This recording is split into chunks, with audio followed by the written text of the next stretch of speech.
My grandmother was a costumer and helped make the costumes in 1937. And in 1938, they needed a little flower girl for Queen Elizabeth. And so she said, I have one.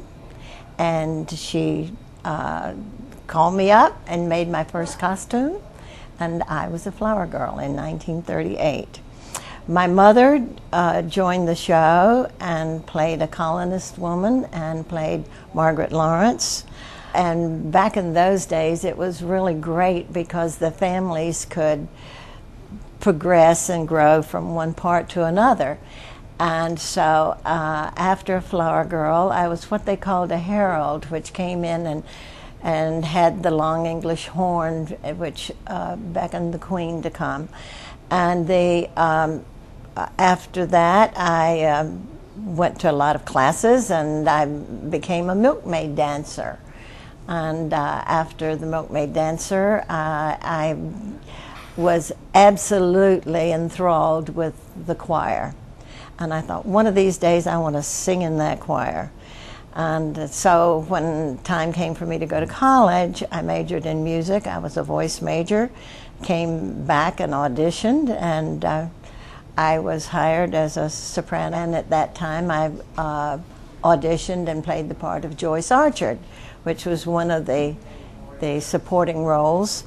And I loved that. And while I was doing Joyce, I also understudied Eleanor, and had an opportunity to play Eleanor for 7 summers, which was a big thrill under several directors. So each time I learned a lot from each of the directors. And then I was pregnant with my daughter Barbara Dare, not a Virginia Dare, but a Barbara Dare. And I was out of the show one year and went back the following year and did Queen Elizabeth for 2 seasons. And after Queen Elizabeth, I wanted to get into the stage managing bit, and so I was production stage manager, which helped run the whole show. So I learned a great deal. It was a marvelous performing and learning and fabulous experience. And then during this period of time, I also was on the RIHA board for some time. My son Hunt played Wano, and a colonist child, and stayed later, when he was grown, a stage manager. And my daughter was a Virginia Dare first, and came back as a dancer. And one production that they did with alums, she played Eleanor, which was a thrill. And she came back 2 years ago and was the choreographer for The Lost Colony. And my son's son, Jonathan, was a Virginia Dare. Harry was in the show 14 summers, and it was one of the joys of his life. He was lighting director, and we had a wonderful time with bringing the family up and participating in the show. So we've had 5 generations of my family to be in The Lost Colony.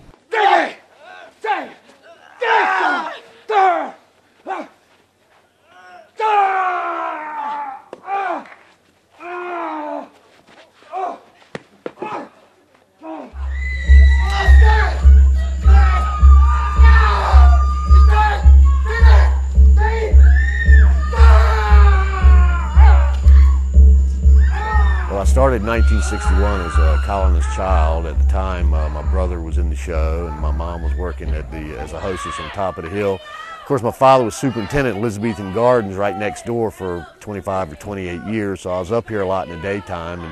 And my grandparents were involved with the 1921 film. They were involved with that, so it was just a part of my family history. And I got involved with it in '61, and I stayed with the show until 1965.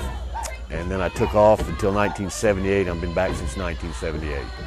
From 1978 on, I've played an actor-technician. I understudied the principal role in 1979, John Borden.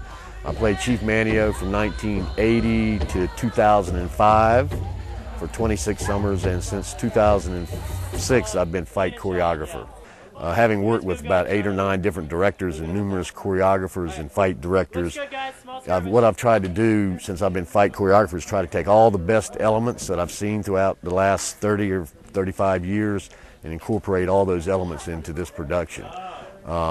As fight director, I'm in charge of all the fight scenes, all the choreography. The main thing is to make sure everybody's safe and confident with what they're doing.